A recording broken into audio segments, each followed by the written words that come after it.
Au dîner de fiançailles, mon fiancé est sorti pour un appel de 28 minutes. Quand il est revenu, seuls ses parents tenaient encore la salle. Il a paniqué. Ai-je oublié de mettre mon téléphone en silencieux? Claire Dubois avait choisi le Grand Hôtel de la Rivière parce qu'il était élégant sans être tapa-accent grave-l'œil, de vieille richesse sans la froideur. Les roses blanches étaient vraies. Le menu avait été négocié jusqu'à la dernière huître. Sa mère avait pleuré 2 fois cet après-midi-là. Une fois en attachant le bracelet de Claire, et une fois quand Étienne Leclerc glissa la bague de fiançailles au doigt de Claire et ressembla, pendant une seconde parfaite, à l'homme qu'elle avait cru qu'il était. Étienne se tenait sur la petite estrade dans son costume bleu marine, grand et beau, son sourire assez chaleureux pour faire soupirer 3 tables de parents. Son père, Richard Leclerc, était assis le menton levé, ayant déjà l'air d'un homme acceptant des félicitations pour une fusion. Sa mère, Marguerite, pressa une serviette en lin au coin d'un œil. Les parents de Claire, Marcel et Hélène Dubois, avaient mis leurs plus beaux vêtements et leurs visages les plus prudents. Ce n'étaient pas des gens riches. Marcel avait passé 30 ans à superviser des équipes d'entretien de la ville. Hélène avait enseigné en CE2 jusqu'à ce que l'arthrite rende le tableau trop douloureux. Il n'avait pas élevé Claire pour qu'elle court après le statut social. Il l'avait élevée pour qu'elle quitte les pièces qui la rabaissaient. Pendant 6 mois, Étienne ne l'avait pas fait se sentir petite. Il était le directeur des ventes chez Leclerc Matériaux, l'entreprise de matériaux de construction régionale de sa famille. Il savait quel bord de comptoir s'écaillerait, quel entrepreneur gonflait les factures, quel sous-traitant ne rappelait jamais le vendredi. Claire possédait un petit studio de design d'intérieur à 2 pâtés de maison de la Rivière. Elle était habituée à ce que les hommes parlent par-dessus elle jusqu'à ce qu'ils réalisent qu'elle en savait plus sur leur propre plan qu'eux. Étienne avait écouté. Il avait été doux, presque timide, et après une série de rendez-vous décevants, cette douceur avait semblé être une preuve de caractère. Maintenant, il leva son verre de champagne. « Claire, dit-il, sa voix se brisant exactement comme l'aimait une salle pleine de tantes. Je sais que je ne suis pas parfait, et je sais que j'ai été trop pratique dans beaucoup de choses de la vie, mais tu rends chaque pièce plus chaleureuse. Tu rends les jours ordinaires comme un endroit où je veux rentrer. À partir de ce soir, j'espère que tu me laisseras être ta famille. » Les applaudissements vinrent forts et brillants. Claire sourit parce qu'elle le pensait. Elle n'avait jamais eu besoin de romance cinématographique. Elle voulait quelqu'un qui rentrait quand il disait qu'il le ferait. Quelqu'un dont la vie privée correspondait à ses paroles publiques. Étienne lui prit la main sous la table, serra une fois et se pencha. « Nous sommes une famille maintenant, murmura-t-il. Puis son téléphone vibra dans sa veste. C'était petit. Un seul bourdonnement étouffé. Pourtant, le père de Richard se crispa la bouche. « Mets-le en silencieux, marmonna-t-il. » Étienne fit un rapide sourire apologétique, sortit à moitié son téléphone de sa poche intérieure et baissa les yeux. Le sourire mourut avant d'atteindre le sol. Ce ne fut pas un changement graduel. Un instant, il était le fiancé détendu et adoré. L'instant d'après, il avait l'air de quelqu'un ayant tourné une clé derrière ses côtes. « Problème de client, dit-il trop rapidement. Urgence avec un client. Je dois prendre cet appel. 2 minutes. » Claire le regarda passer son pouce sur l'écran. Il ne déclina pas l'appel. Il ne le mit pas en silencieux. Il ne la regarda même pas assez longtemps pour demander si cela la dérangeait. Il descendit de l'estrade et se dirigea vers les doubles portes en chaîne à un rythme qui était presque une course. Marguerite rit trop fort. Les affaires ne s'arrêtent jamais, n'est-ce pas? Ces jeunes hommes travaillent si dur. Hélène toucha le poignet de Claire sous la table. Ne fais pas la grimace, murmura-t-elle. Bien que Claire n'eût fait aucune grimace, les 5 premières minutes furent faciles. Les gens continuèrent à manger. Un cousin raconta une histoire sur la perte de son alliance dans le lac Léman. Un serveur remplaça les assiettes de salade. Claire répondit à un toast avec un sourire qui préserva le confort de chacun. Après 10 minutes, Richard commença à regarder sa montre. Après 15 minutes, la voix de Marguerite s'amincit alors qu'elle discutait des couleurs de mariage avec Hélène. Après 18 minutes, le téléphone de Claire s'alluma avec un SMS d'un numéro inconnu. Il te dit que c'est le travail? Vérifie où il se tient. Escalier de secours, couloir est. Claire le lut une fois, puis une autre. Elle ne halta pas. Elle posa le téléphone face vers le bas et s'excusa pour aller aux toilettes. Le couloir du grand hôtel de la Rivière était tapissé de laine mosquerine. Les murs étaient ornés de peintures à l'huile de navires qui n'avaient jamais visité la rivière à l'extérieur. Elle passa devant les toilettes des dames et tourna vers le couloir de service. Étienne se tenait près des escaliers de secours, le dos tourné, une main pressée contre le mur. Ses épaules tremblaient. Pas de rire. Pas de colère exactement. Il avait l'air acculé. Manon, je t'ai dit pas ce soir, dit-il au téléphone, sa voix basse et effrayée. Non, écoute-moi. Tu ne peux pas m'appeler au milieu de ça. Je ne peux pas quitter la pièce aussi longtemps. Je sais. Je sais ce que tu as dit. J'ai dit, on s'en occupera après le week-end. Ne fais pas ça. Claire ne s'approcha pas. Elle n'avait pas besoin du reste. La forme du secret était déjà là. Elle retourna dans la salle de bal et s'assit. 22 minutes s'étaient écoulées. Elle envoya un message à Étienne. Tu vas bien? Quand reviens-tu? Le message resta non lu. Après 26 minutes, plusieurs tables commencèrent à partir. Le premier départ vint de son côté. Sa tante Angélique, qui avait élevé 2 filles à travers de mauvais mariages et un divorce spectaculaire, se leva simplement, prit son sac et lança à Claire un regard qui disait « Nous ne te regarderons pas être humiliée en temps réel ». Son mari la suivit. Puis les amis universitaires de Claire ramassèrent leurs manteaux.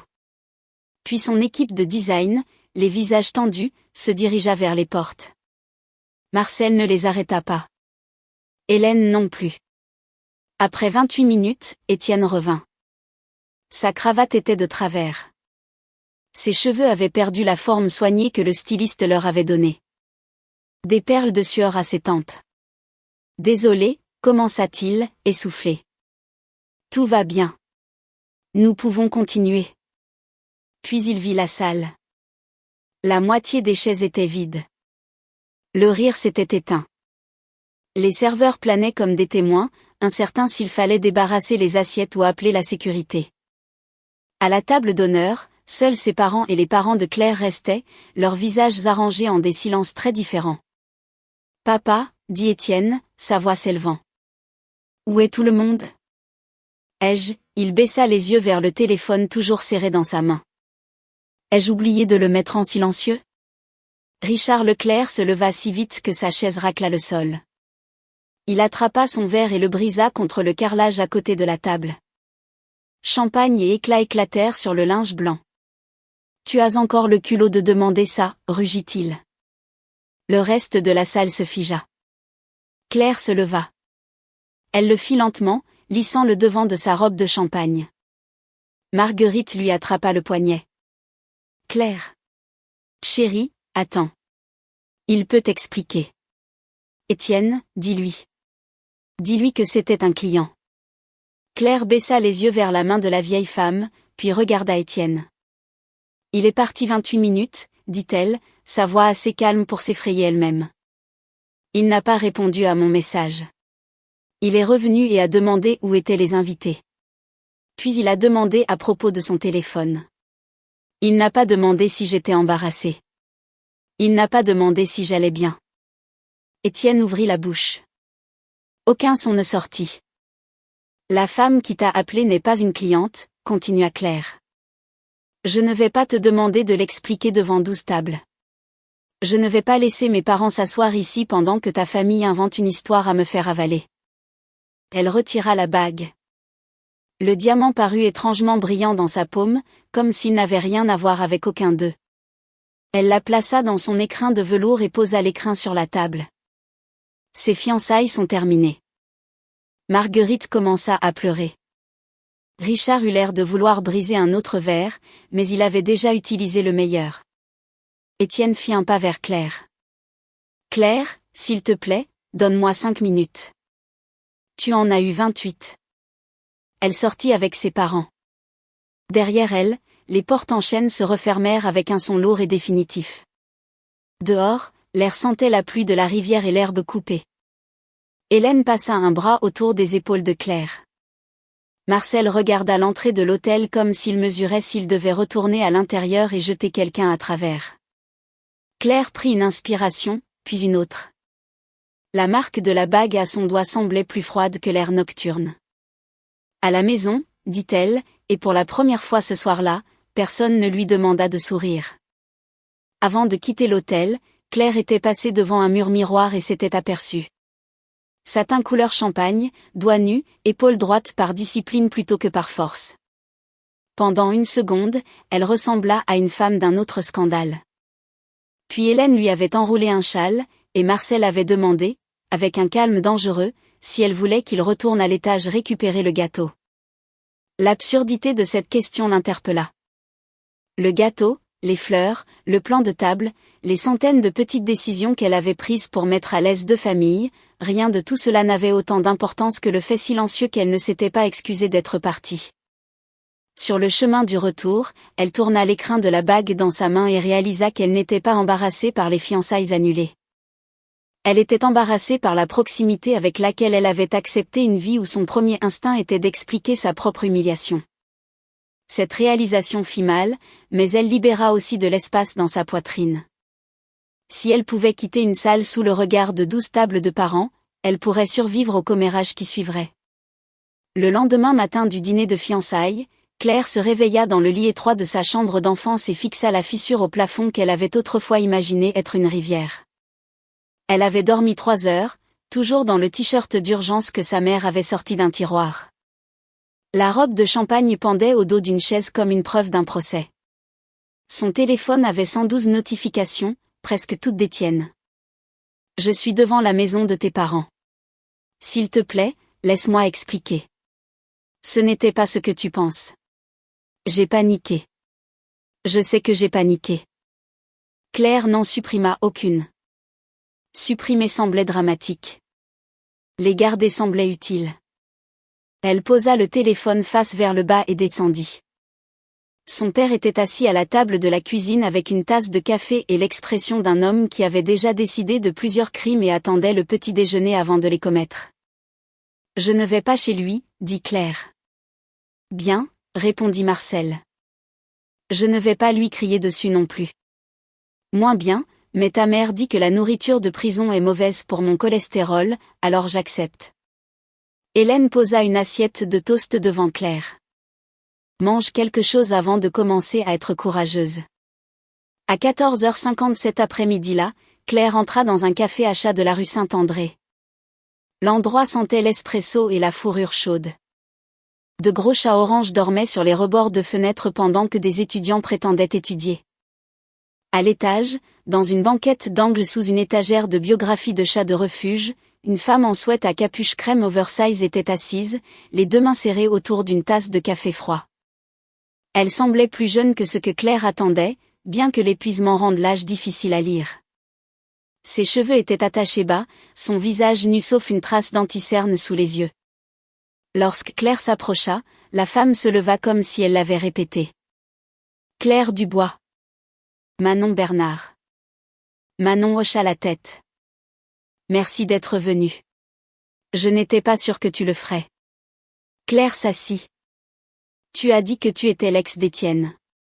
Tu m'as envoyé un SMS avant mes fiançailles.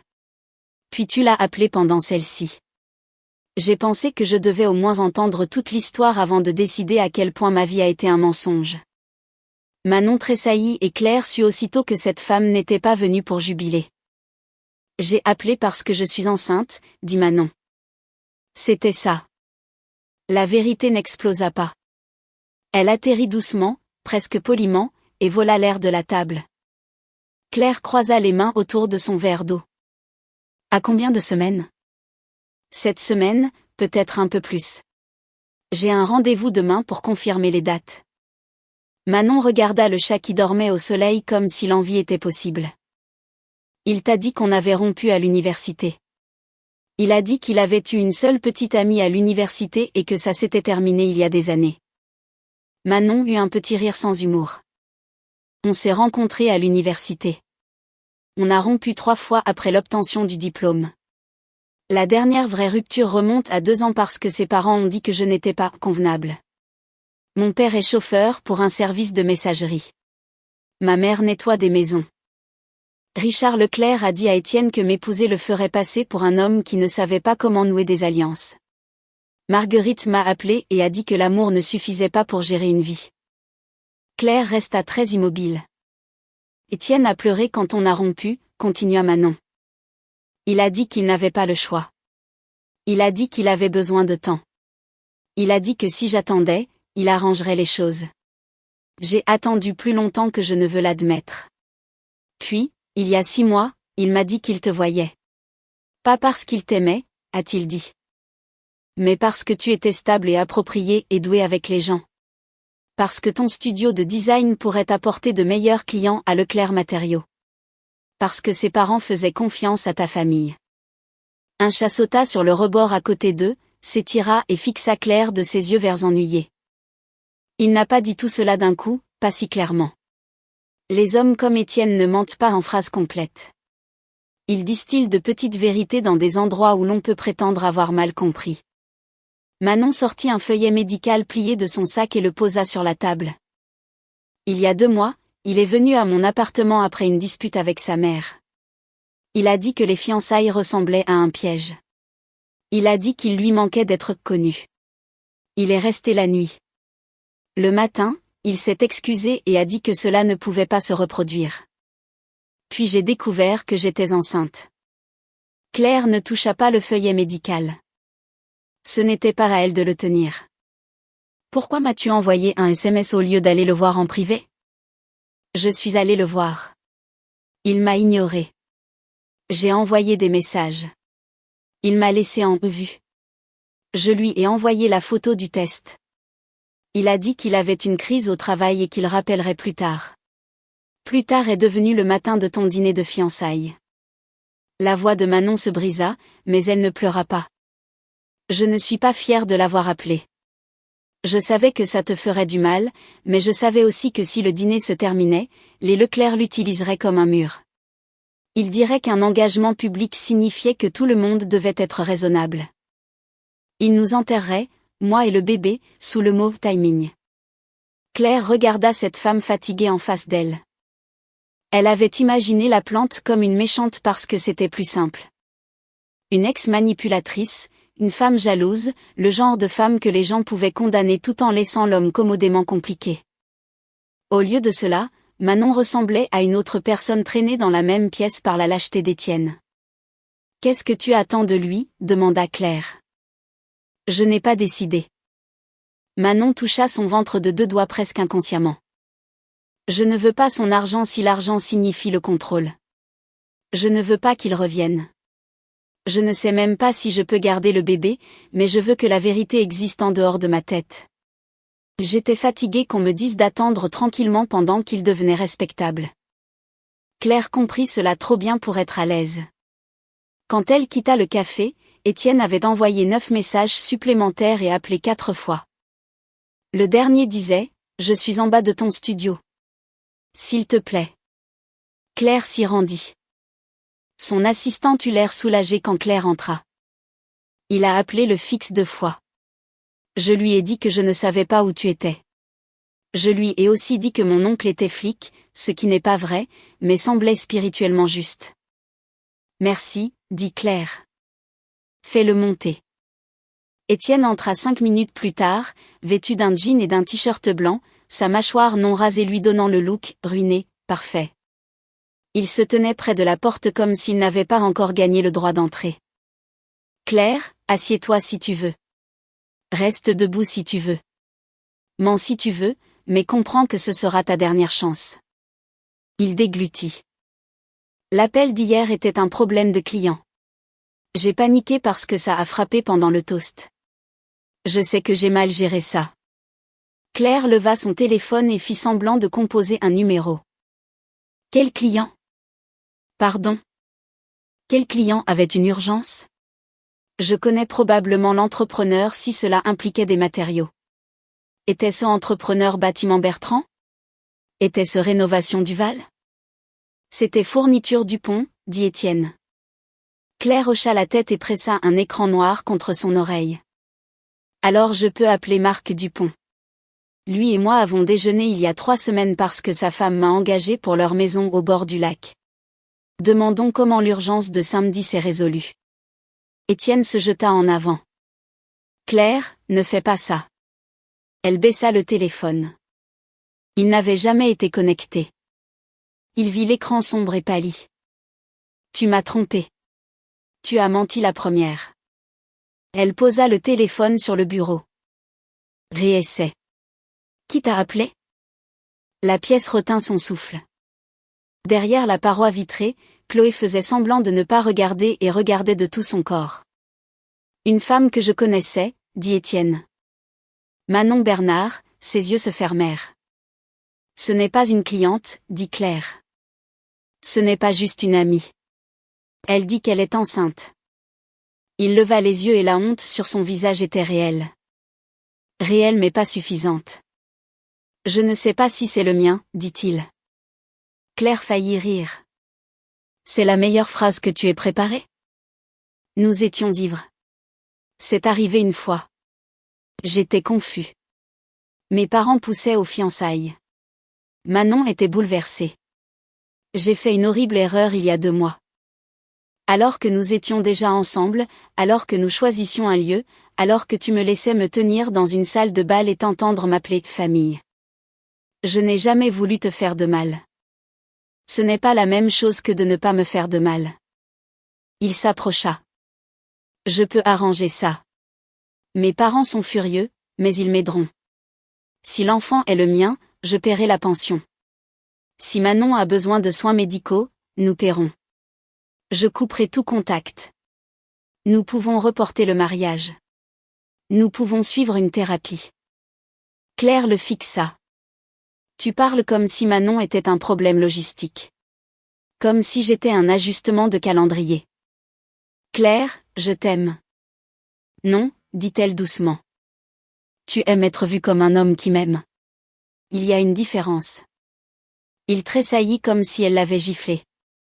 Viens au grand hôtel de la Rivière demain matin, dit-elle. 10 heures, mes parents seront là. Les tiens aussi. Apporte toute la vérité qu'il te reste. J'apporterai un avocat. Un avocat? C'est la famille. Non, dit Claire. C'est ce qui arrive quand la famille devient l'endroit où les gens cachent des preuves. Il partit la tête baissée. Chloé entra après une minute de silence et posa une barre de chocolat sur le bureau de Claire. Protocole d'urgence du bureau, dit-elle. Chocolat noir pour la trahison. Chocolat au lait pour l'incompétence mineure. Claire prit la barre et se mit à rire. Elle se brisa au milieu et se transforma en un sanglot qu'elle détestait. Chloé ne la serra pas dans ses bras sans demander. Elle resta simplement près du bureau jusqu'à ce que Claire puisse respirer à nouveau. Ce soir-là, Claire regarda l'écrin de la bague de fiançailles sur sa commode. Elle l'avait portée moins de 24 heures. L'indentation sur son doigt s'était déjà estompée. Au moins, c'était miséricordieux. À 10 heures le dimanche matin, la petite salle de conférence du grand hôtel de la Rivière sentait légèrement le polish et les arrangements floraux éventés. Claire avait choisi le même hôtel non pas parce qu'elle voulait du drame, mais parce que la pièce en savait déjà trop. Qu'elle entende la fin aussi bien que le début. 3 sacs en papier étaient posés au centre de la table de conférence. L'un contenait la bague.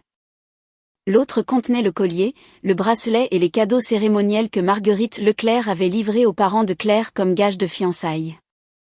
Le 3e contenait un chèque de banque de 20 000 euros. Richard Leclerc vit le chèque en premier. Son visage se durcit. Est-ce nécessaire? L'avocate de Claire, Dana Mercier, ne leva pas les yeux de son dossier. C'est nécessaire parce que vous avez transféré 20 000 euros à Monsieur Dubois hier avec le mémo, règlement de suivi de fiançailles.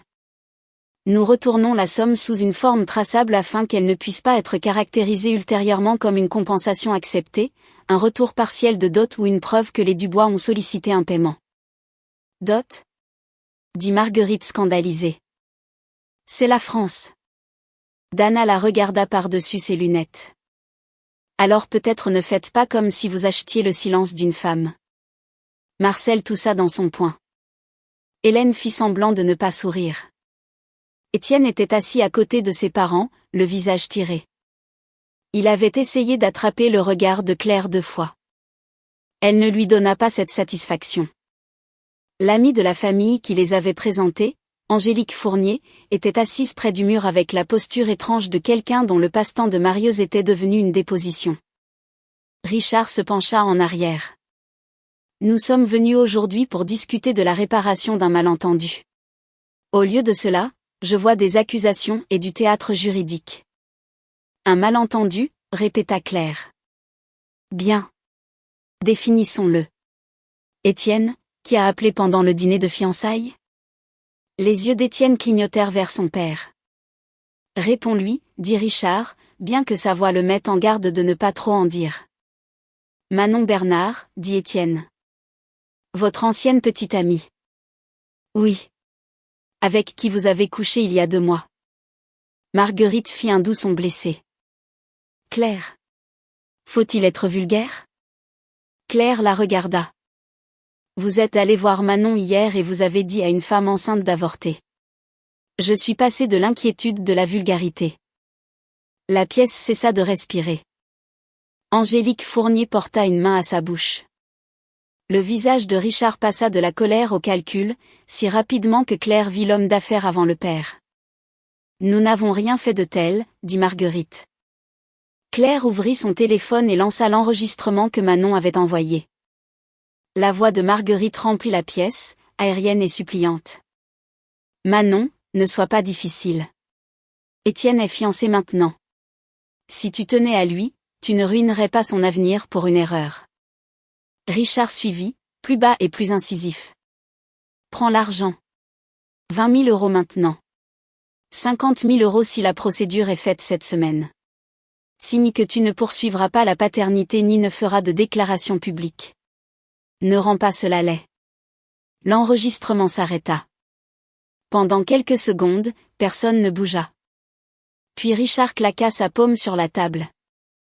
Elle nous a enregistrés. Le rire de Claire était doux et très froid. C'est votre première préoccupation? Vous n'avez pas le droit de diffuser des conversations privées. Vous n'aviez pas le droit de lui demander de renoncer à l'identité légale d'un enfant dans un couloir à l'extérieur d'une clinique d'échographie, dit Claire. Étienne fixa sa mère. Tu es allé la voir? Marguerite s'effondra instantanément. Nous essayons de te protéger. Tu crois que cette fille ne viendra pas après toi? Tu crois que la famille de Claire t'accepterait encore s'ils savaient? Nous te sauvions la vie. Vous sauviez les fiançailles, dit Claire. Ce n'est pas la même chose. Étienne se leva, secoua la tête et se rassit. Je ne savais pas. C'était encore ça. Le refuge sacré des hommes qui bénéficiaient de désordres qu'ils ne balayaient pas personnellement. Tu ne savais pas parce que ne pas savoir te servait, dit Claire. Tu ne savais pas que Manon appellerait. Tu ne savais pas que tes parents iraient la voir. Tu ne savais pas que ton père essaierait d'acheter la patience de ma famille. Tu ne savais pas que ta mère demanderait à une femme enceinte de disparaître. Étienne, ta vie semble pleine de choses que tu ne sais pas tant qu'elle ne te protège pas. Il recula. Ce n'est pas juste. Non, c'est précis. Dana glissa un document en avant. La famille Dubois retourne tous les cadeaux de fiançailles. Elle couvrira la partie des frais de dîner attribuables à leurs invités malgré les circonstances. Les Leclerc couvriront tous les frais restants de la salle, de la restauration et des services.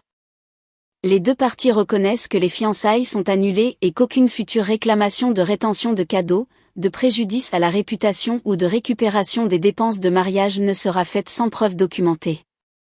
Richard ne toucha pas le papier. Vous pensez que je vais signer quelque chose que votre avocate a rédigé dans une salle de conférence d'hôtel? Non, dit Dana. Je pense que vous ferez examiner cela par votre conseil et vous réaliserez que c'est plus généreux que ce que ma cliente pourrait faire si elle choisissait de poursuivre en justice. Marguerite se tourna vers Claire, les yeux mouillés. Tu es en colère, ma chérie. Je comprends. Les hommes font des choses stupides quand ils sont jeunes. Toi et Étienne n'êtes même pas encore mariés. Cela signifie que le problème peut encore être réglé. Il peut gérer Manon. Tu peux encore avoir une bonne vie. Claire prit un moment avant de répondre. Elle voulait que chaque mot tombe à plat sans la chaleur qu'il pourrait rejeter comme de l'hystérie. Pourquoi, demanda-t-elle, devrais-je offrir le reste de ma vie comme un test pour voir si votre fils pourrait devenir honnête après avoir été pris? Marguerite n'eut pas de réponse. Richard en trouva une. Vous devriez réfléchir attentivement, mademoiselle Dubois. Une femme qui quitte un dîner de fiançailles à cause d'un appel téléphonique portera cette histoire. Les gens se demanderont si vous êtes trop rigide, trop fier. Étienne a fait une erreur. Vous êtes en train de vous forger une identité publique basée sur la punition. Ce n'est pas une réputation que beaucoup d'hommes veulent chez une femme. Marcel repoussa sa chaise si fort qu'elle heurta le mur. Répétez ça. Claire posa une main sur le bras de son père. Non, papa. Laisse-le finir. Parfois, les gens se démasquent mieux que nous ne pourrions jamais le faire. Elle regarda Richard. Si la pire chose qu'on puisse dire est que j'ai refusé d'épouser un homme qui m'a menti, m'a trompé et s'est caché derrière ses parents, je peux vivre avec cette réputation. La voix d'Étienne se brisa. Claire, s'il te plaît. Je sais que je t'ai déçue. Je sais que j'ai menti, mais je peux arranger ça. Je quitterai l'entreprise de mon père si je dois le faire. Je gérerai Manon légalement. J'irai en thérapie. Je ferai tout ce que tu demanderas. Diras-tu à Manon que tu es désolé sans lui faire promettre quoi que ce soit en retour, demanda Claire. Oui. Diras-tu à tes parents que leur tentative de la faire pression était mauvaise, même si cela met ton père en rage? Oui. Admettras-tu que si elle n'avait pas été enceinte, tu m'aurais épousée et ne me l'aurais jamais dit? Il baissa les yeux. Le silence répondit. Claire referma l'écrin de la bague. Alors il n'y a plus rien à discuter. La réunion se termina sans poignée de main. Dans le couloir, Étienne suivit Claire de quelques pas. Y avait-il une chance, demanda-t-il. Même une. Elle se retourna. Au dîner, j'ai attendu 28 minutes. À mon bureau, je t'ai donné une chance de dire la vérité. Aujourd'hui, c'était la 3e. Tu t'es choisi toi-même à chaque fois. L'annulation ne resta pas privée. Dès midi, un cousin d'Étienne avait posté une vidéo floue de Richard brisant le verre. Au dîner, les commérages locaux avaient inventé 3 versions de l'histoire, toutes rendant Claire soit trop dramatique, trop avide, soit trop froide. La version la plus populaire affirmait que les Dubois avaient accepté 20 000 € et avaient quand même refusé de poursuivre le mariage. Chloé entra furieuse dans le bureau de Claire le lundi matin avec des captures d'écran. Ils appellent ça un règlement. Les gens disent que tu as gardé l'argent. Nous devrions poster le reçu de retour du chèque. Nous devrions tout poster. Nous devrions poster l'enregistrement de Marguerite et taguer son église. Non, dit Claire. Non, pas encore. C'est encore un petit cercle. Si nous réagissons émotionnellement, ça devient un cirque public. Documente tout. Envoie le reçu de transfert et les enregistrements de retour des cadeaux à Dana. Si une relation commerciale est affectée, alors nous y ferons face. Les relations commerciales furent affectées vers 3 heures de l'après-midi. Le studio de design Dubois avait 2 projets majeurs actifs. L'un était une résidence privée aux crêtes de la baie. L'autre était une conversion de restaurant au quartier nord. Le client des crêtes de la baie appela pour faire une pause pour des raisons familiales, bien que son mari achetât du bois via Leclerc Matériaux. Le propriétaire du restaurant retarda le 2e paiement du design parce que son entrepreneur avait soudainement averti que travailler avec Claire pourrait créer des tensions dans la chaîne d'approvisionnement. Chloé était assise en face de Claire, furieuse. Ils nous serrent. Ils essaient. Les fournisseurs de carreaux sont tous des comptes Leclerc. Le gars du revêtement de sol doit des faveurs à Richard. Si nous perdons les crêtes de la baie, la masse salariale devient serrée. Claire ouvrit la feuille de flux de trésorerie et fixa les chiffres jusqu'à ce que la panique devienne mathématique. Loyer, Salaire, logiciel, assurance. Le studio survivrait 2 mois, peut-être 3 si elle réduisait son propre salaire à 0. Elle appela 16 fournisseurs avant le coucher du soleil. Certains s'excusèrent et devinrent indisponibles. Certains devinrent très occupés. L'un rit doucement et lui conseilla de faire la paix avant que les affaires ne deviennent compliquées. À 20h ce soir-là, elle était seule au bureau, la ville dehors virant au bleu quand quelqu'un frappa 2 fois et ouvrit la porte. Un homme se tenait là, des dessins roulés sous un bras. Grand, calme, manches retroussées jusqu'au coude. Claire le reconnut d'un forum de design 6 mois plus tôt. Julien Moreau, dit-elle. Vous vous souvenez ? Vous avez dit à une salle pleine d'architectes que mon concept de réutilisation adaptative était obstiné d'une manière productive. J'ai retenu des choses moins flatteuses. Sa bouche se courba. Alors j'espère que vous vous souvenez que je le pensais comme un éloge. Julien Moreau était un architecte qui avait passé la majeure partie de sa carrière à l'étranger avant de revenir à la Rivière pour consulter sur des projets de réaménagement. Il posa les dessins sur son bureau. Je ne suis pas ici pour vos ex-fiançailles, dit-il. Tout le monde l'est. Ça vous rend suspect. Juste. Je suis ici pour la filature du quartier Ouest. Un promoteur veut transformer l'ancienne usine en un hôtel-boutique et un espace culturel public. Le design intérieur est un concours anonyme. Les soumissions se terminent mercredi prochain. Je suis consultant en structure, pas juré, donc je peux inviter des studios mais pas influencer le score. Claire déroula la première feuille. 3 bâtiments d'entrepôt en briques rouges. Fenêtres en acier. Un pont piétonnier fermé où les ouvriers avaient autrefois traversé les étages de production. Son souffle s'arrêta malgré elle. Pourquoi moi ? Parce que votre thèse de doctorat portait sur la mémoire industrielle dans l'espace résidentiel. Parce que votre dernier projet de restaurant utilisait une infrastructure exposée sans faire du lieu un bar à thème. Parce que la revue anonyme signifie que les Leclerc ne peuvent pas faire pression sur les juges à moins qu'ils ne prévoient de soudoyer un comité anonyme entier, ce que je ne recommande pas comme stratégie de croissance. Elle leva les yeux. Il ne la plaignait pas. Cela rendit l'offre plus facile à croire. Si ma proposition est mauvaise, elle perd. Si elle gagne, elle change votre année. Claire roula les dessins avec des mains fermes. Envoyez-moi le brief. Julien se tourna pour partir, puis marqua une pause. Une chose de plus, le projet utilise un approvisionnement centralisé. Les matériaux sont mis en concurrence publiquement. Vous n'avez pas à baisser la qualité de votre design pour éviter les Leclerc matériaux. Après son départ, le bureau sembla moins étouffant. Claire se tint près de la fenêtre, les dessins de la filature à la main. Dehors, le trafic se déplaçait le long de la rivière en 2 lignes lumineuses. Les Leclerc avaient essayé de rapetisser son avenir. Au matin, elle commencerait à dessiner quelque chose d'assez grand pour y marcher. La filature du quartier Ouest était fermée depuis 17 ans. Ses murs de briques portaient encore l'odeur d'huile de machine et de brouillard de rivière.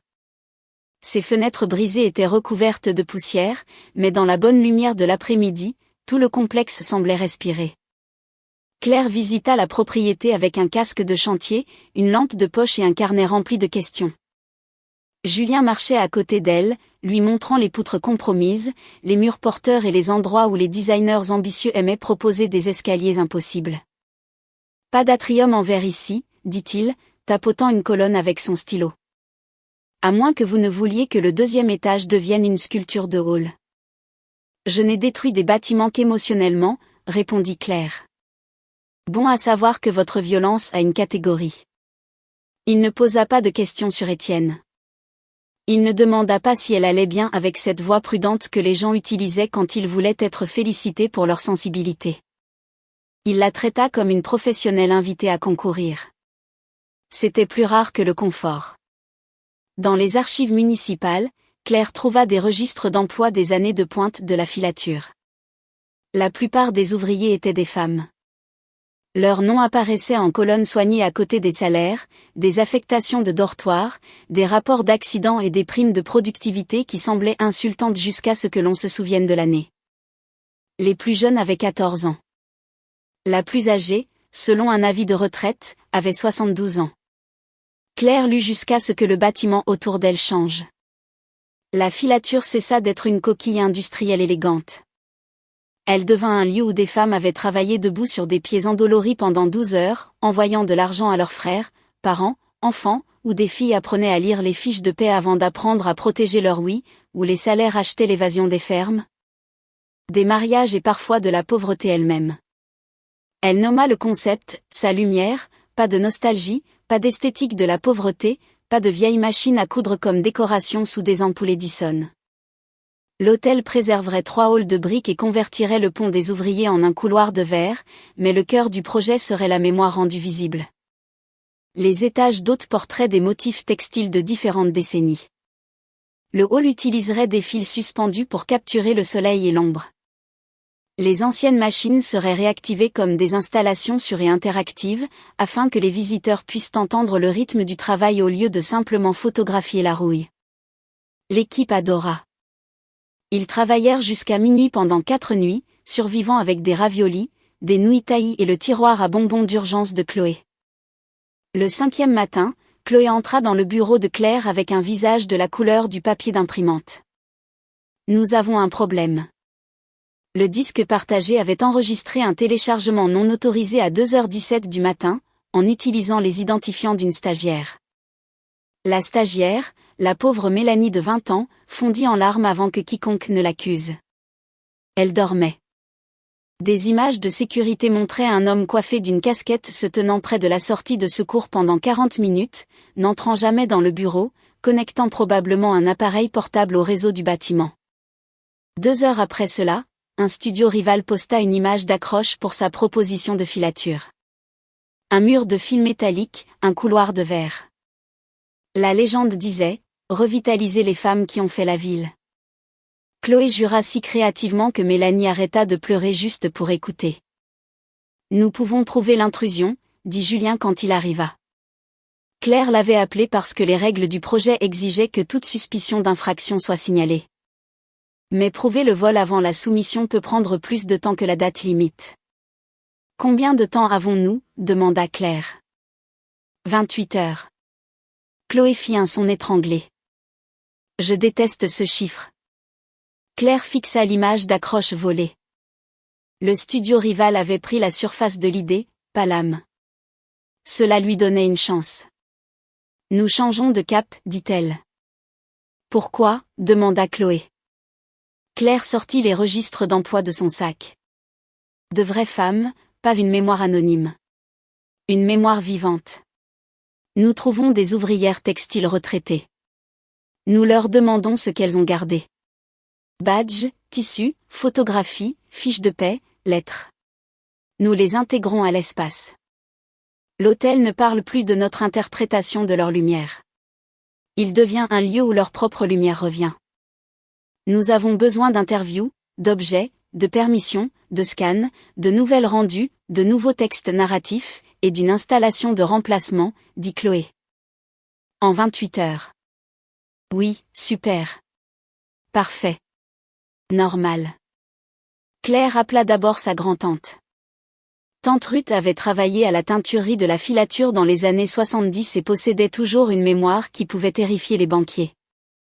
En 1 heure, Ruth avait appelé 6 anciennes ouvrières. Au dîner, le studio était plein de femmes âgées portant des sacs fourre-tout et des boîtes à chaussures. L'une apporta une chemise d'uniforme bleu avec son nom cousu à l'intérieur du col. Une autre apporta des lettres qu'elle et sa sœur avaient écrites depuis le dortoir. Madame Hélène Pry, 78 ans, portait une boîte en bois pleine d'enveloppes de paie et une photographie d'elle-même à 19 ans, les cheveux en 2 tresses, debout devant un métier à tisser comme si la machine lui appartenait. « Je ne savais pas que quelqu'un voudrait ça, » dit Madame Pry. « Nous oui, » répondit Claire. « Seulement si vous voulez le partager. » La nouvelle installation centrale devint une archive vivante. Le métier à tisser interactif projetterait des photographies, des registres de salaire et des voix enregistrées sur le mur de briques lorsque les visiteurs tireraient l'un des fils de couleur. Le couloir de verre ne mènerait pas simplement entre les bâtiments. Il afficherait des déclarations à la première personne gravées sur des panneaux translucides. J'ai payé l'école d'infirmière de ma sœur. J'ai acheté mon premier manteau d'hiver avec des heures supplémentaires. J'ai rencontré ma femme pendant le quart de nuit, bien que nous n'ayons pas eu de mots pour cela alors. Je pensais que les machines étaient plus bruyantes que ma peur. J'avais raison. À 3 heures du matin, Julien partit et revint avec du café pour l'équipe et un thermos de lait de soja chaud pour Claire. Elle regarda la tasse. Je ne bois pas de café quand je suis stressée. Comment avez-vous su? Au forum l'année dernière, quelqu'un vous a donné un espresso avant votre panel. Vous l'avez regardé comme s'il avait trahi vos ancêtres. Vous vous souvenez de ça? Je me souviens des détails utiles, aussi des amusants. Il n'y avait aucune coquetterie dans sa façon de le dire, ou s'il y en avait, elle n'exigeait pas de récompense. Elle existait simplement et il retourna à la révision des plans d'étage. Ils soumirent avec 8 minutes d'avance. Claire dormit 14 heures, puis se réveilla avec un rappel de la police. L'appareil non autorisé était enregistré au nom d'un employé d'un entrepreneur affilié à Leclerc Matériaux.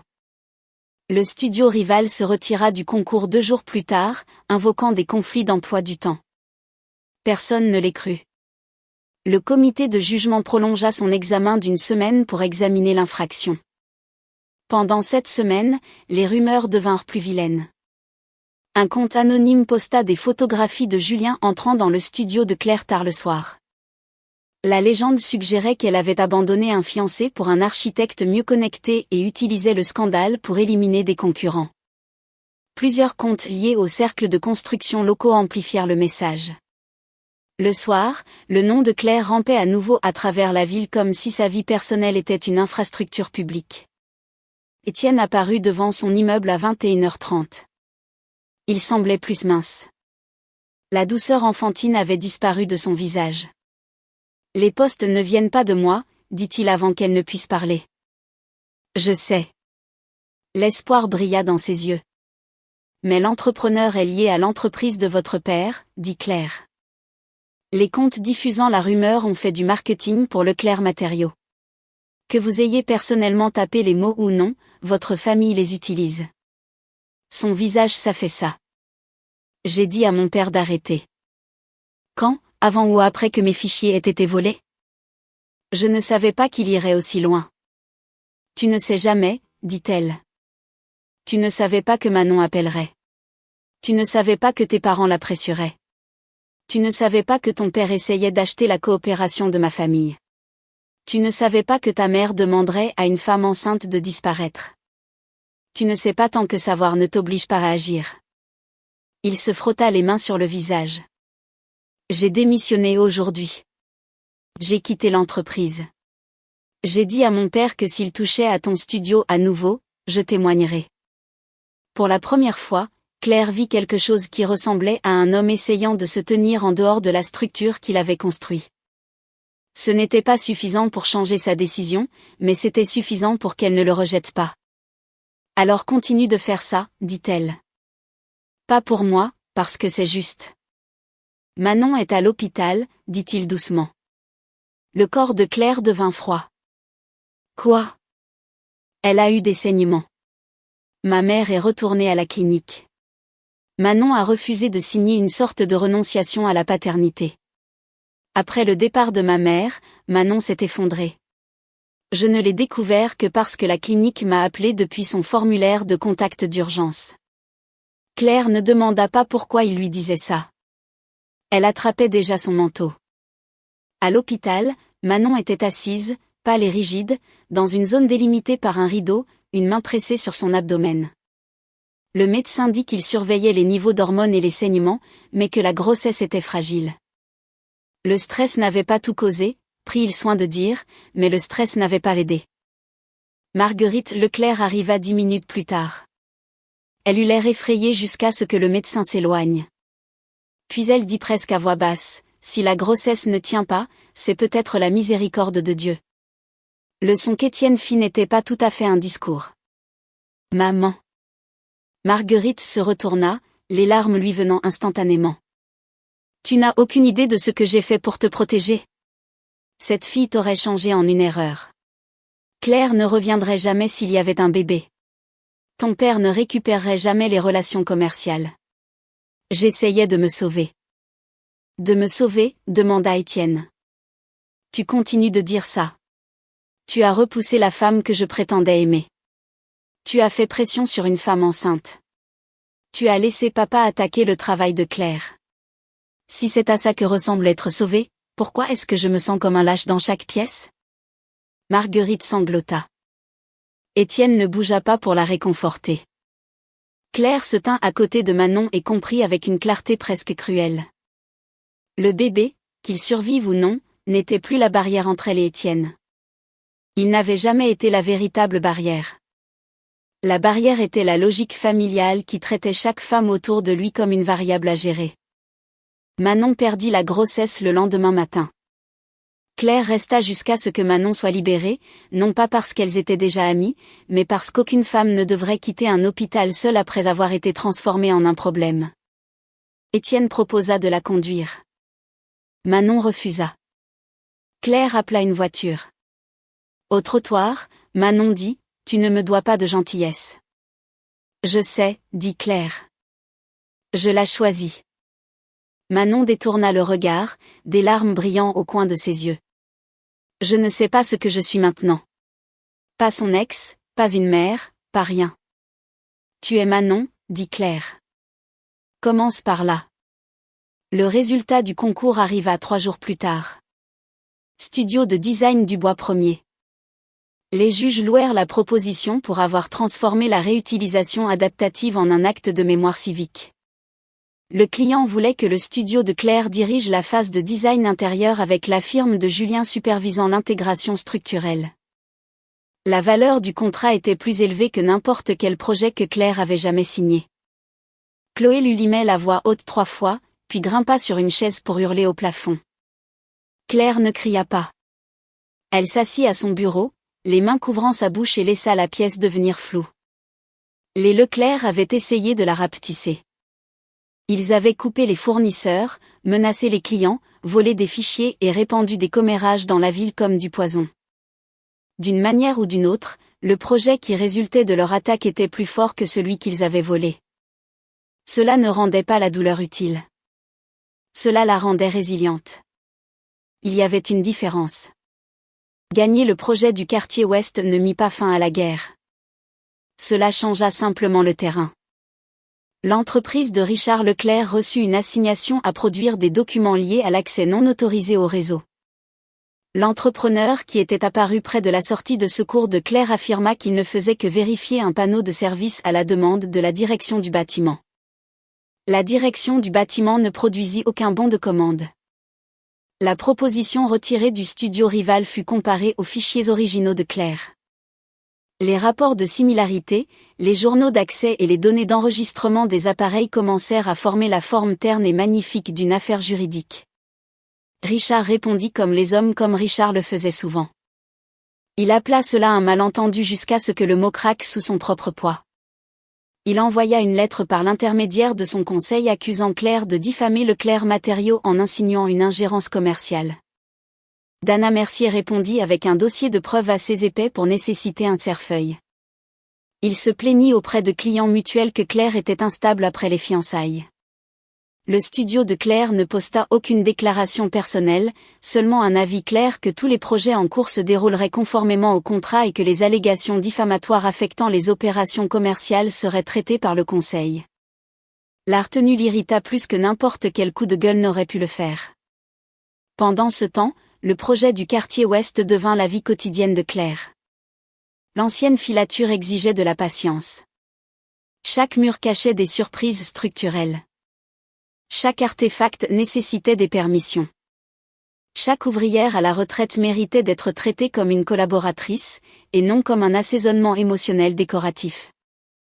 Claire passa des après-midi dans des salons avec des femmes qui apportaient du thé, des photographies et des histoires qu'elles n'avaient pas racontées à leurs propres petits-enfants. Madame Pry, la femme à la boîte en bois, devint l'historienne officieuse du projet. Ne nous rendez pas tragiques, dit-elle à Claire lors de leur deuxième rencontre. Nous étions fatigués. Nous étions sous-payés, mais nous étions aussi drôles.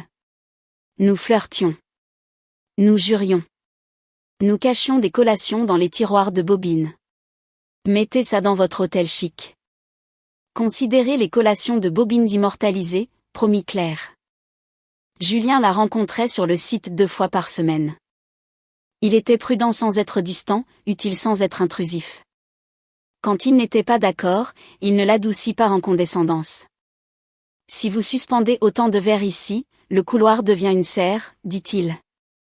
Un après-midi, debout sur le pont des ouvriers, la lumière du soleil traçant des barres sur sa chemise. Le rendu est magnifique. Beaucoup de mauvaises décisions aussi. C'est grossier. C'est de l'architecture. Elle rit avant de pouvoir s'arrêter. Le rire importait, non pas parce que Julien l'avait causé, mais parce qu'il venait d'un endroit que Claire avait supposé être encore sous les décombres. Un soir, après une inspection du site, ils s'arrêtèrent dans un restaurant de nouilles près de la rivière parce qu'aucun des deux n'avait mangé depuis midi. Le téléphone de Julien sonna pendant que le serveur posait leur bol. Il jeta un coup d'œil à l'écran. « Laboratoire de structure », dit-il. « Je dois prendre ça. Cela pourrait affecter le programme de demain. » Les baguettes de Claire se figèrent pendant une fraction de seconde. Il remarqua. Parce que bien sûr, il remarqua. « Je peux le prendre ici, dit-il. Ou sortir si tu préfères. Tu n'as pas à me rapporter chaque appel. Je sais que celui-ci change notre plan.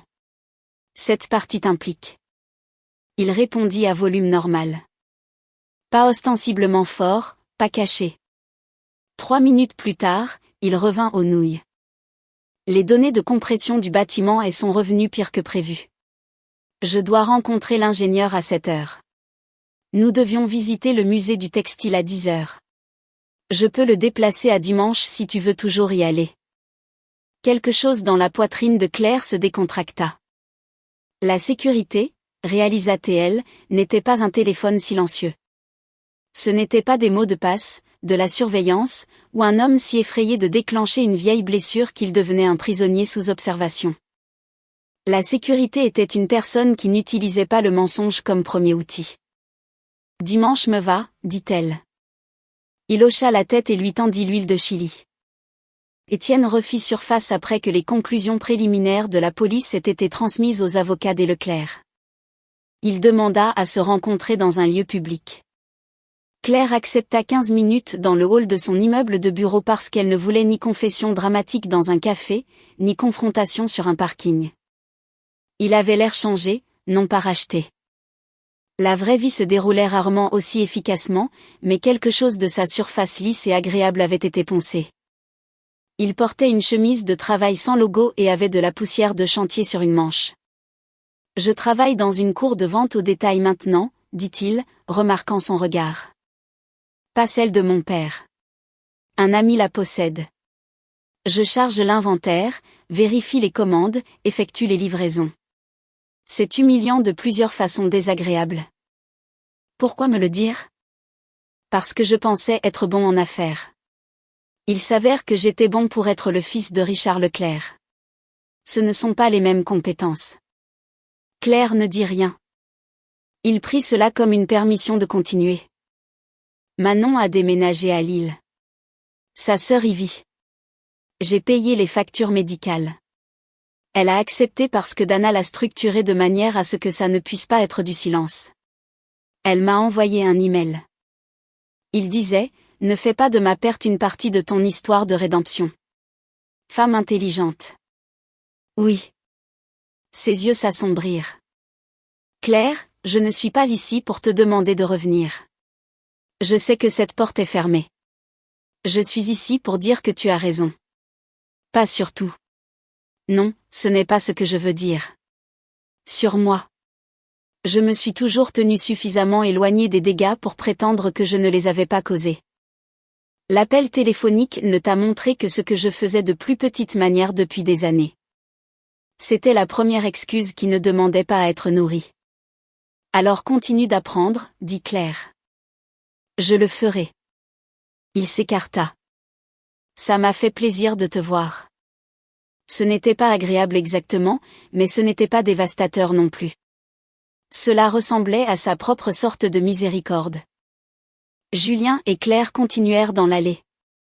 Après quelques pas, il demanda, « Besoin de réconfort ?» Non. Besoin de nourriture ? Oui, il y a une glace près de l'entrée. Ma mère dit que les mariés ne devraient pas manger trop de sucre avant les essayages. Il considéra cela. Alors nous en achetons une et la partageons. Désobéissance respectueuse. Claire rit. Est-ce un principe architectural ? Ça devrait l'être. Leur fiançailles ne s'était pas produite dans un grand éclat romantique. Elle s'était produite un dimanche matin sur le pont du quartier ouest presque terminé alors que la pluie s'abattait sur le toit de verre en lignes argentées. Julien lui avait demandé si elle voulait se remarier un jour. Claire lui avait dit oui, mais pas si le mariage signifiait être absorbé dans la vie de quelqu'un d'autre. Il avait sorti une simple bague de sa poche, non pas parce qu'il avait planifié une demande en mariage ce jour-là, mais parce qu'il avait avoué l'avoir portée pendant 3 semaines et attendre une conversation assez honnête pour la contenir. « Je ne veux pas te sauver », avait-il dit. « Je ne veux pas devenir la preuve que tu as guéri. Je veux construire une vie à tes côtés et continuer à vérifier les plans au fur et à mesure. » C'est la proposition la moins poétique que j'ai jamais entendue, dit Claire, en pleurant. Je peux ajouter de la poésie. Non. Ça pourrait affaiblir la structure. Elle dit oui. Hélène pleura si fort que Marcel l'accusa d'essayer de se déshydrater avant le dîner. Marcel serra la main de Julien et dit, « Vous comprenez que si jamais vous faites attendre ma fille seule dans une salle de bal, je vous entrer de mon vivant. » Julien répondit, « Compris. » Bien. Maintenant, mangez de la tarte. Quand Claire et Julien choisirent le grand hôtel de la Rivière pour leur dîner de fiançailles, Hélène objecta immédiatement. Absolument pas. Cet endroit est maudit. L'hôtel ne m'a pas trompé, dit Claire. Il a juste eu un mauvais timing et de bons fruits de mer. Je n'aime toujours pas ça. Maman, je ne veux pas éviter chaque couloir où je me suis sentie embarrassée autrefois. Je veux les traverser différemment. Ainsi, le dîner fut organisé dans une plus petite salle de bal du même hôtel. 4 tables au lieu de 12, Madame prit, tante Ruth et plusieurs ouvrières de la filature à la retraite qui insistaient pour traiter Claire comme une nièce parce qu'elle avait conservé leurs histoires avec soin. Avant la cérémonie, Julien sortit son téléphone et le mit en silencieux. Claire vit et sourit. Appel de travail. L'équipe structurelle sait qu'aujourd'hui est important. S'il y a une urgence, ils peuvent appeler la réception de l'hôtel. Remets le son. Il la regarda. Tu es sûr ? Oui. Je n'ai pas besoin d'un téléphone silencieux pour prouver que je compte. J'ai juste besoin de savoir que tu ne mentiras pas sur qui appelle. Il remit le son et posa le téléphone sur la table. Écran vers le haut. À mi-chemin de l'échange des alliances, il sonna. La salle de bal devint silencieuse avec le genre d'horreur collective que seules les personnes connaissant l'histoire précédente pouvaient produire. Les yeux d'Hélène s'écarquillèrent. Marcel semblait prêt à traverser le temps lui-même. Chloé murmura, « Pas possible. » Julien décrocha le téléphone. L'écran affichait, « Madame prie. » Il le montra à Claire. « Réponds. » Claire rit. « Réponds. » Il le mit sur haut-parleur. La voix de Madame prie retentit dans la pièce. « Julien Moreau, as-tu déjà mis cette bague à son doigt ?» La salle de bal éclata. Julien sourit, sans se gêner. « En cours. » Alors dépêchez-vous. Une femme ne devrait pas avoir à attendre un homme qui connaît déjà la réponse. Oui, madame. L'appel dura moins d'1 minute. Julien reposa le téléphone, reprit la bague et marqua une pause. Toujours consentante ? Claire tendit la main. Consentante. La bague glissa. Elle allait parfaitement. Les applaudissements semblèrent différents cette fois. Plus petits, plus chaleureux, moins comme une performance et plus comme une salle témoin d'un choix. Après le dîner, quand les invités furent partis et que le personnel débarrassait les tasses de thé de la table d'honneur, Claire se tint près des portes en chêne et regarda en arrière. 2 ans plus tôt, Étienne était passé par ces portes en demandant s'il avait oublié de mettre son téléphone en silencieux. Sa plus grande peur avait été que son secret ait été entendu. Ce soir, le téléphone de Julien avait sonné fort et rien ne s'était effondré parce que l'honnêteté n'avait pas besoin d'une architecture construite autour de la dissimulation. Julien vint se tenir à ses côtés. « Tu penses à la dernière fois ? » ?»« Oui. »« Regrettes-tu d'être revenu ? » ?»« Non. » Elle lui prit le bras.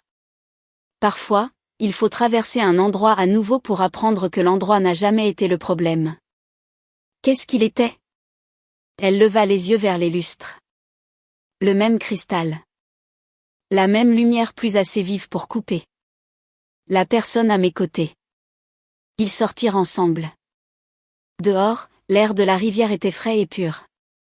Marcel et Hélène attendaient au trottoir. Hélène tenant le manteau de Claire.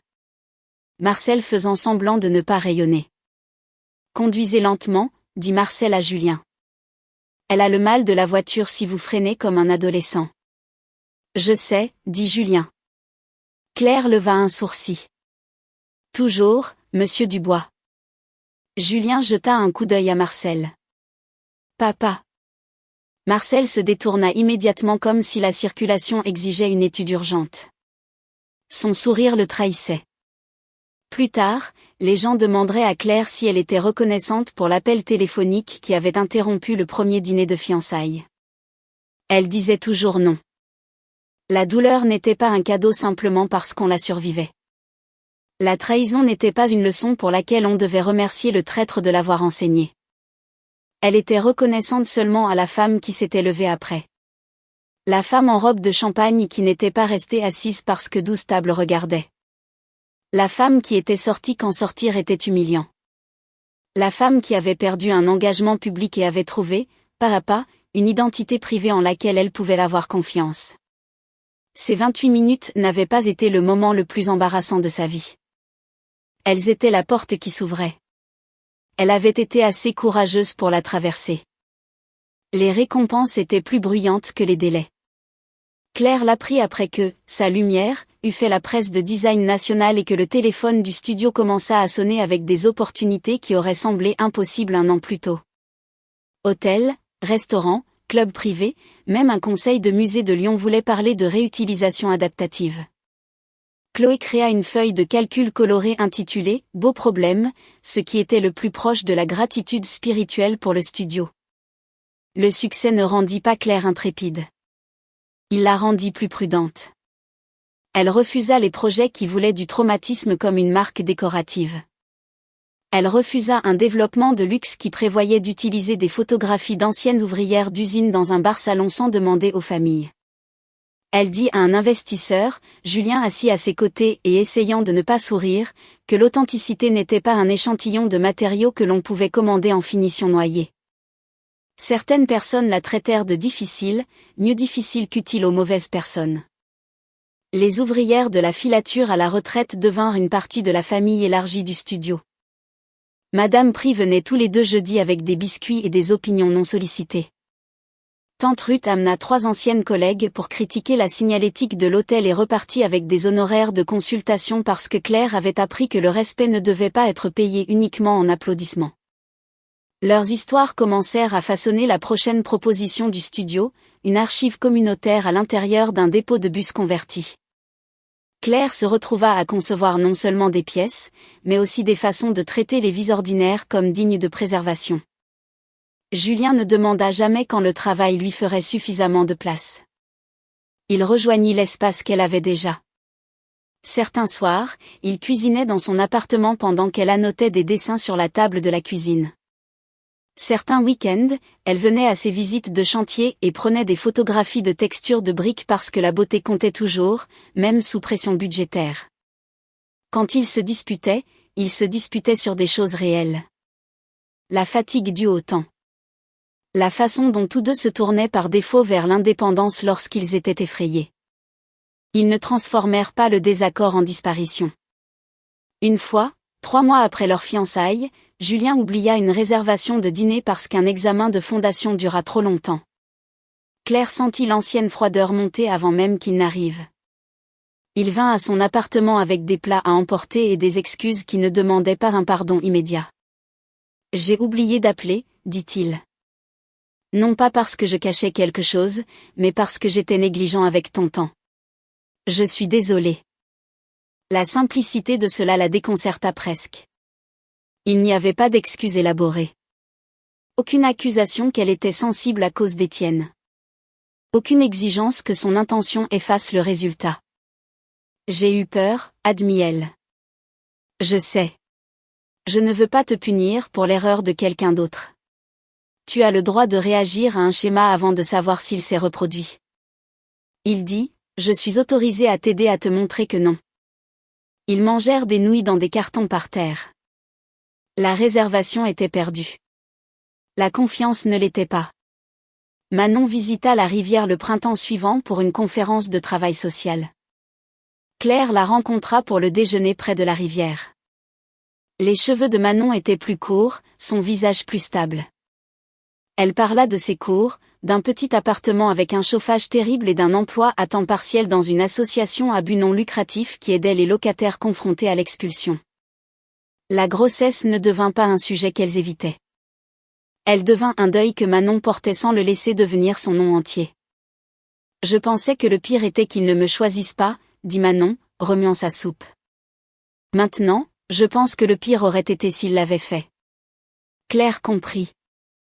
Être choisi par un lâche signifiait souvent devenir l'endroit où il se cachait. Étienne écrivit une fois 1 an plus tard. Il ne demanda pas à la rencontrer. Il dit que sa mère avait commencé à faire du bénévolat dans une clinique pour femmes parce qu'un thérapeute lui avait dit que des excuses sans changement de comportement n'étaient que du bruit. Claire ne savait pas si elle devait croire que ce changement durerait et elle n'avait plus besoin de le savoir. Il écrivit que son père reconstruisait le clair matériau lentement sous des restrictions de conformité qui le rendaient furieux et probablement mieux supervisé. Étienne dit qu'il apprenait toujours à dire la vérité avant de savoir si cela lui coûterait. Claire ne répondit pas immédiatement. Quand elle le fit, elle écrivit seulement « Continue de faire ça ». Planifier le mariage était plus étrange que planifier les fiançailles ratées. C'était plus silencieux. Claire et Julien choisirent une petite cérémonie sur le pont du quartier ouest, puis un dîner au grand hôtel de la rivière parce que Claire refusait de laisser un hôtel devenir un objet hanté. Hélène s'inquiétait quand même. Marcel proposa de se tenir près de la porte et de confisquer tout téléphone suspect. Chloé se porta volontaire pour concevoir un plan de table qui placerait tous les lâches connus près des sorties de secours pour un retrait facile. Pas d'exorcisme, leur dit Claire. Exorcisme léger, négocia Chloé. Non. La croissance du studio apporta un autre genre de test. Un groupe hôtelier national invita Claire à présenter sa candidature pour une chaîne de gares ferroviaires rénovée, puis demanda si son histoire personnelle de « retour » pouvait faire partie du paquet promotionnel. L'expression atterrit sur la table de conférence comme quelque chose de collant. Claire referma le carnet d'échantillons devant elle. Mon histoire personnelle n'est pas une option de finition, dit-elle. L'exécutif rit, supposant qu'elle plaisantait. Julien, qui n'était venu qu'en tant que consultant technique, n'intervint pas. Il ne la sauva pas de l'inconfort ni n'adoucit le silence. Il laissa simplement sa réponse en suspens. Claire refusa le projet 3 jours plus tard lorsque l'entreprise insista pour que des apparitions dans la presse sur la résilience après un chagrin d'amour aident à vendre la marque. L'ancienne Claire se serait demandé si elle était ingrate. La nouvelle Claire comprit que toutes les portes ouvertes ne menaient pas à un endroit où il valait la peine d'entrer. Au lieu de cela, elle accepta une commission plus petite pour une école de métier pour femmes, transformant un entrepôt en salle de classe. Le budget était serré, le conseil était exigeant, et personne ne mentionna de récit viral. Il voulait seulement des pièces où les étudiantes pourraient apprendre l'électricité, la menuiserie et le dessin sans se sentir comme des invités dans un monde d'hommes. Claire leur donna des murs d'outils exposés, un éclairage chaleureux, des sols durables et un espace commun nommé d'après la première femme électricienne licenciée dans le département. Le projet rapporta moins que les gares ferroviaires n'auraient rapporté, mais le jour de l'ouverture, une jeune fille de 17 ans se tint sous la verrière et dit « On se sent à notre place ici ». Claire rentra chez elle en sachant que le profit avait de nombreuses monnaies.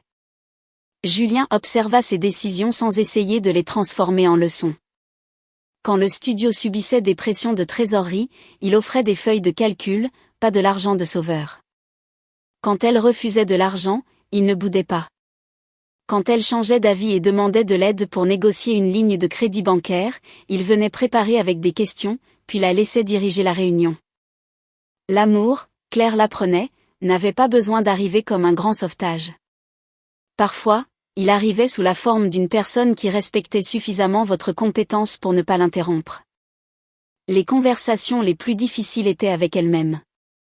Il y avait des nuits où elle regrettait la version de la vie qui semblait simple sur le papier. Une maison, une date au calendrier, une famille prête à l'absorber. Elle ne regrettait pas Étienne. Pas exactement. Elle regrettait l'illusion que choisir la respectabilité pouvait la protéger du chaos. La thérapie a aidé à nommer ce chagrin sans le rendre honteux. Sa thérapeute lui a dit que perdre un avenir imaginé pouvait faire mal même lorsque l'avenir était faux. Claire porta cette phrase pendant des semaines. Elle lui permit de pleurer le mariage qui n'avait pas eu lieu sans vouloir l'homme qui se serait tenu à ses côtés. Un dimanche particulièrement calme, elle se rendit à la rivière et n'y jeta rien. Pas de bague, pas de lettres, pas d'objet symbolique. Elle s'assit simplement sur un banc avec une tasse de thé en papier et regarda des mouettes se disputer une frite. La closure, décida-t-elle, était surestimée comme un geste dramatique. La plupart du temps, c'était administratif.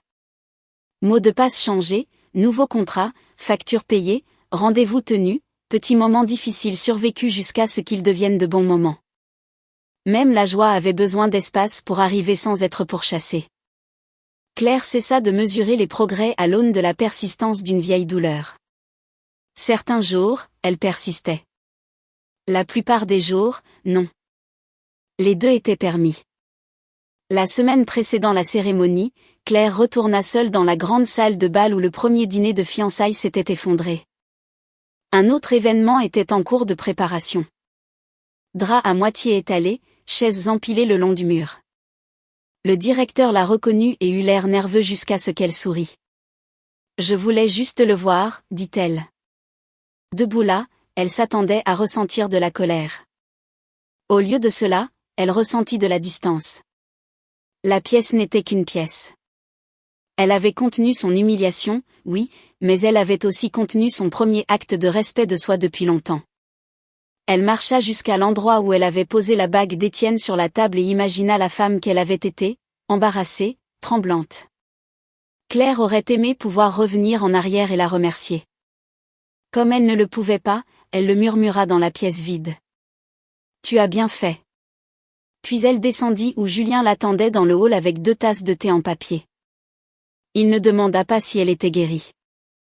Il lui offrit de la chaleur et marcha à ses côtés sous la pluie. Le matin du mariage arriva avec un soleil déraisonnable. Pas dramatique, pas cinématographique, juste assez lumineux et ordinaire pour sembler digne de confiance. Claire se réveilla dans son appartement avant le réveil et écouta les bus de la ville soupirer au coin de la rue. Sa robe pendait à la porte du placard, simple soie-ivoire avec des manches sur lesquelles Hélène avait pleuré parce qu'elle faisait paraître Claire comme elle-même mais en version chair. Chloé arriva la première avec des pâtisseries, des épingles d'urgence et un emploi du temps imprimé intitulé « Opération zéro bêtise ». Hélène vint ensuite, suivie de tante Angélique, qui portait une flasque pour raison médicale et affirmait qu'aucune autre explication n'était légalement nécessaire. Marcel apparut à la porte dans son costume 20 minutes en avance, vit Claire les cheveux à moitié épinglés et regarda immédiatement le plafond. « Je ne pleurerai pas, annonça-t-il. »« Personne n'a demandé, » dit Claire. « Bien. » Il pleura quand même lors du « first look », Julien aussi, bien que discrètement, de sorte que Marcel fit semblant de ne pas remarquer.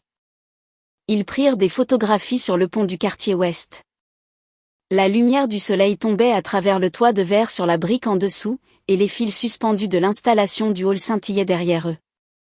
Madame Prie arriva vêtue d'une robe bleu marine et portant un mouchoir qu'elle insistait être purement décoratif. Manon envoya des fleurs de lys, des tulipes jaunes avec une carte qui disait « Pour la femme qui est sortie et a continué à marcher ». La cérémonie fut petite. Claire et Julien écrivirent leurs propres vœux et évitèrent les termes de complétude ou de sauvetage. Julien promit de dire la vérité avant qu'elle ne devienne pratique. Claire promit de ne pas confondre indépendance et isolement. Tous deux promirent de revoir le plan lorsque la ville exigerait, ce qui fit applaudir les architectes et designers présents plus fort que quiconque. Au dîner au Grand Hôtel de la Rivière, le moment du téléphone survint avant le dessert. Ce n'était pas le téléphone de Julien cette fois. C'était celui de Claire. Le son retentit clairement de sa pochette, faisant rire la moitié de la table. Claire le sortit et vit l'identification de l'appelant. Madame prit. Julien se pencha. Ton témoin du syndicat des ouvrières textiles du timing non sollicité. Claire répondit sur haut-parleur. J'ai manqué le gâteau, demanda Madame Pry. Elle avait assisté à la cérémonie mais était rentrée tôt parce que sa nièce organisait une rébellion. Pas encore, dit Claire. Bon conseil matrimonial. Ne laissez jamais un homme vous convaincre que son silence est la mort. Parfois, ce n'est qu'un entretien préventif. La pièce se dissipa. Julien leva son verre. Notez. Et vous, dit Madame Pry, s'adressant clairement à lui par téléphone. Si vous êtes en retard, appelez. Si vous avez tort, dites-le. Si elle a raison, ce qui arrivera souvent, n'en faites pas une affaire d'État. Oui, madame. Bien. Mangez du gâteau. L'appel se termina. Personne ne paniqua. Personne ne courut dans un couloir. Personne ne cacha l'écran ni ne mentit sur l'appelant. Le moment traversa la pièce comme une cloche, brillant et inoffensif. Plus tard, après le dernier toast, Claire sortit sur la terrasse de l'hôtel. La rivière s'écoulait sombrement en dessous, portant les reflets de la ville en or brisé. Julien la trouva là avec 2 parts de gâteau. Ta mère a dit que tu n'avais pas assez mangé. Ma mère dit que c'est une vision du monde. Il lui tendit une assiette et se tint à ses côtés. Pendant un moment, ils regardèrent le trafic traverser le pont. Puis il dit, j'ai vu Étienne à l'intérieur. Claire se retourna. Où? Près du hall. Il n'est pas monté. Il a laissé une enveloppe à la réception. L'enveloppe contenait une courte note. Claire, je ne suis pas venue pour rouvrir quoi que ce soit. Je voulais seulement te souhaiter la paix. Je pensais que l'appel téléphonique avait ruiné ma vie. Ce n'était pas le cas. Il a révélé la façon dont je la vivais. Je suis désolée pour ce que je t'ai fait porter. J'espère qu'aujourd'hui était exactement ce que tu voulais. Étienne. Claire plia la note et la remit. Il n'y avait pas de douleur assez vive pour être nommée. Seulement une reconnaissance silencieuse que certaines excuses n'arrivaient pas pour changer le passé, mais pour cesser de réclamer un futur. Tu vas bien? Demanda Julien. Oui. Tu veux le garder? Elle y réfléchit. Oui. Non pas comme une blessure, mais comme la preuve que les gens peuvent apprendre. Après avoir perdu ce qu'ils pensaient attendre pour toujours, ils retournèrent dans la salle de bal pour la dernière danse. Les lustres s'éteignirent lentement. Marcel dansa avec Hélène et lui marcha 2 fois sur le pied. Chloé attrapa le bouquet et menaça de facturer quiconque s'attendait à des conclusions. La chaise vide de Madame Pry avait une part de gâteau emballé et étiqueté de l'écriture de Chloé, ne laissez pas le personnel de l'hôtel voler. Dessert historiquement significatif. Quand la soirée se termina, Claire et Julien se tenaient au même porte-en-chaîne qu'elle avait autrefois poussé seule. Cette fois, sa main était dans la sienne. Le personnel de l'hôtel avait commencé à débarrasser les tables. Quelques tasses de thé restaient inachevées. Une serviette était pliée comme un petit drapeau blanc. Tu penses à la première fois? Demanda Julien. Oui. Regrettes-tu d'avoir choisi cet endroit? Non. Elle regarda en arrière une fois, non pas parce qu'elle voulait revenir, mais parce que se détourner délibérément était différent de fuir. L'endroit n'avait jamais été le problème. L'histoire était à l'extérieur. Marcel et Hélène attendaient au trottoir. Hélène tenait le manteau de Claire. Marcel regarda Julien et dit, conduisez lentement. Elle a le mal de la voiture si vous freinez comme un adolescent. Je sais, dit Julien. Claire sourit. Toujours, Monsieur Dubois. Julien hésita seulement une seconde. Papa. Marcel se tourna vers la rue avec une rapidité suspecte. Le trafic est dense, marmonna-t-il, bien qu'il n'y ait pas de voiture devant eux. Au petit déjeuner le lendemain matin, le mariage ressemblait moins à une fin de conte de fées qu'à la première page d'un manuel d'utilisation partagée. Julien brûla le toast parce qu'il lisait un message du laboratoire de structure. Claire arrosa trop une fougère en essayant d'ouvrir un pot de confiture. Ils rirent, nettoyèrent les miettes et se disputèrent légèrement pour savoir si la valise de lune de miel nécessitait 2 paires de chaussures de randonnée ou une. Aucun orchestre ne retentit. Aucune ancienne douleur ne disparut. Et pourtant, l'ordinaire semblait luxueux. Après des années à entendre que la romance exigeait du drame, Claire trouva la paix presque scandaleusement belle. Ils firent un court voyage en Bretagne au lieu d'une lune de miel tropicale. Dans une auberge côtière aux sols inégaux et aux fenêtres embuées, Claire travailla pendant 2 heures un après-midi pluvieux pendant que Julien esquissait le toit d'une cabane à bateau sur du papier à en-tête de l'hôtel. Puis ils marchèrent jusqu'à un restaurant du port, mangèrent de la chaudrée et ne planifièrent rien, sauf la route du lendemain matin. Son téléphone sonna 2 fois pendant le dîner. Un appel de Chloé concernant une urgence client et un d'Hélène demandant si le temps était assez froid pour justifier le foulard qu'elle avait emballé contre la volonté de Claire. Julien ne la taquina qu'une fois pour avoir répondu aux 2. Elle le taquina pour avoir photographié un joint de pont avec plus de tendresse qu'il n'en avait montré pour leur dessert. L'aisance de cela l'étonna. Les téléphones pouvaient sonner, le travail pouvait s'immiscer, la vie pouvait être imparfaite, et personne n'avait à mentir. Pour le premier anniversaire du mariage, Claire ne se considérait plus comme quelqu'un se remettant de fiançailles rompues. Elle était une designer, une employeuse, une femme, une fille qui appelait ses parents trop souvent et pas assez souvent, selon le parent qui répondait. Le passé restait une partie d'elle, mais il ne la présentait plus avant qu'elle n'entre dans une pièce. Des mois plus tard, lorsqu'une jeune designer du studio mit fin à des fiançailles et vint travailler avec des lunettes de soleil pour cacher ses yeux gonflés, Claire n'offrit pas de slogan. Elle ferma la porte du bureau, fit du thé et dit la seule chose qu'elle aurait aimé que quelqu'un lui dise immédiatement après le désastre de la rivière. Tu n'as pas à décider aujourd'hui si cette douleur était utile. Tu dois seulement décider ce qui te protège ensuite. La jeune femme pleura dans une serviette imprimée du logo du studio. Claire s'assit avec elle jusqu'à ce que les larmes ralentissent, pensant à la longue lignée de femmes qui s'étaient étudiées sans transformer la souffrance de quiconque en une leçon qu'elles avaient demandé à apprendre. Elle savait qu'il y aurait encore des saisons difficiles. Aucun mariage honnête ne promettait le contraire. Mais la difficulté était différente quand elle n'exigeait pas de faire semblant.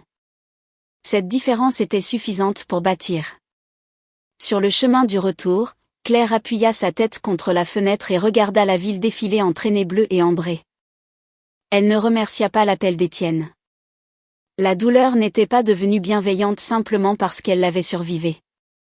Elle ne remercia pas la cruauté de Richard, la manipulation de Marguerite, ni les fichiers volés qui l'avaient forcée à reconstruire une proposition du jour au lendemain.